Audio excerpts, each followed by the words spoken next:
Well, on the way down, I asked my son, Michael drove down with me, and I was talking to him about, what's an Android? Besides a phone. I know you guys have the phones that are Androids. I have an iPhone.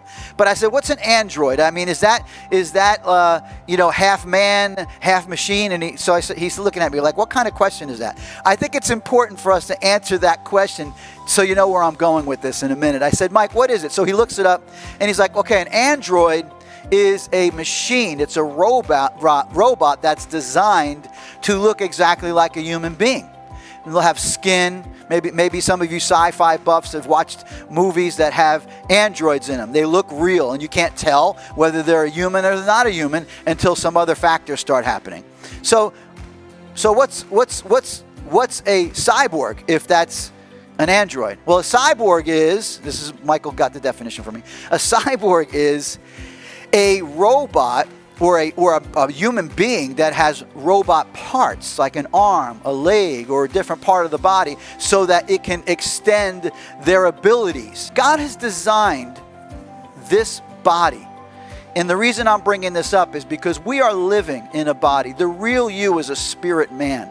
And you live in a body. You possess an emotion or a mind or intellect, okay? A soul. But you live in this earth suit. It's a body.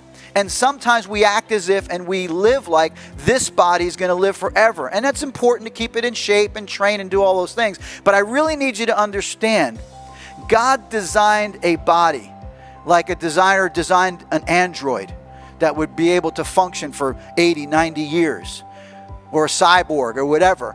And that's what your body is like. And I know sometimes it's tough for us in our natural mind to ever think of ourselves outside of this earth suit. But someday, if the trumpet sounds and Jesus comes back to take his church home, you're going to be caught up with him in the sky. And this body will be changed from corruption to incorruptible. You will take on a supernatural body. And if you happen to pass before the Lord comes back, this body will go back to dust.